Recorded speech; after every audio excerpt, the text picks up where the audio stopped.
One of the things I love the most about Africa Connected is just finding out what's going on in tech spaces. And every country that we go, when we meet people in tech, they're the coolest people and they have the best things happening and really understand. So Getnet Asefa, welcome. Yeah. Africa Connected. So talk to us about how you started Icogs Labs. Yeah. About the idea. Talk to us about that. Okay, so I started Icogs Labs in 2012 around.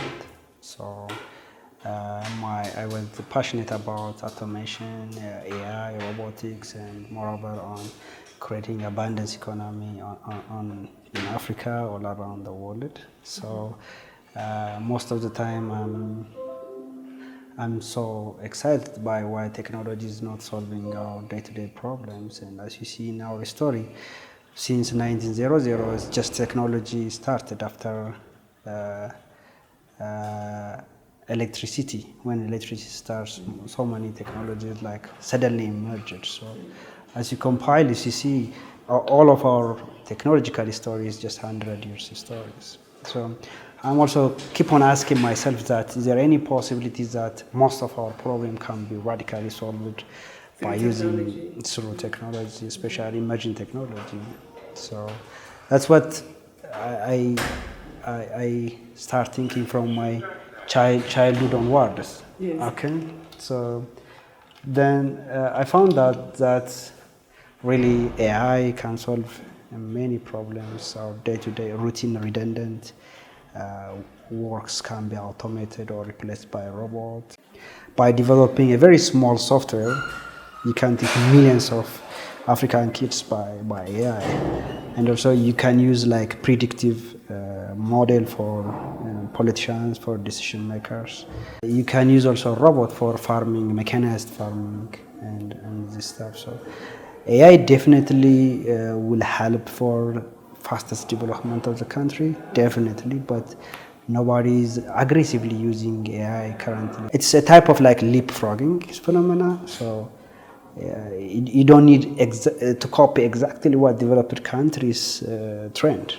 You have to sometimes see the other perspective. Look at like a wireless technology in Africa. Without 3G or 4G, it's almost impossible to think connecting Africa. It's impossible. That's true. Yes. If you try to use like copper or fiber technology to connect Africa, it might cost you trillions of dollars. That's fact. But by putting some wireless communication tower, you can connect like millions of people in that surrounding. So as you see, we must use advanced technology to solve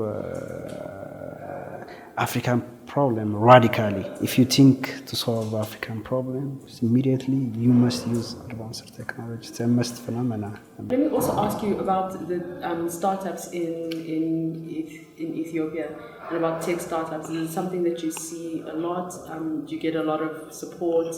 You know, and what kind of what sectors do we see it happening in?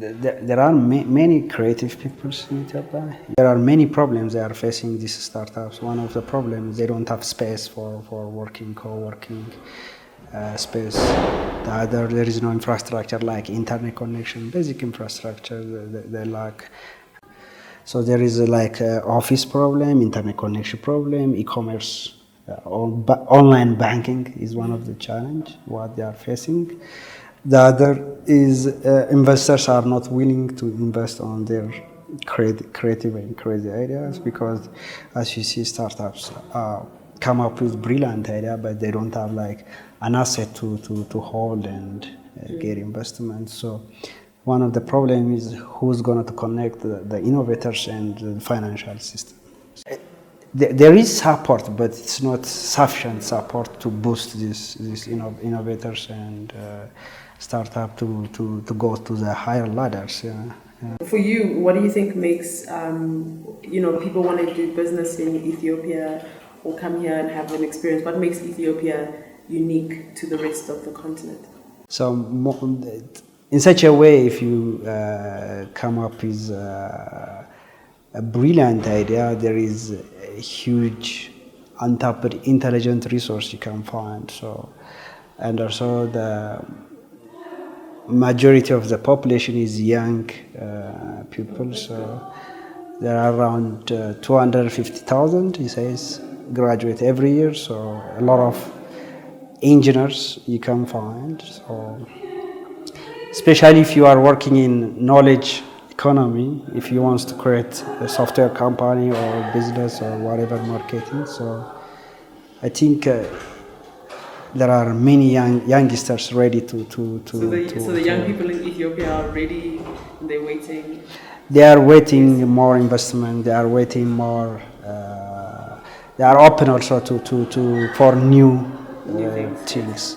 As you see in Icogs Labs, also there are around 5,000 applicants every year. So there is huge amount of engineers waiting to build the future Ethiopia, Africa, or wherever the world. So.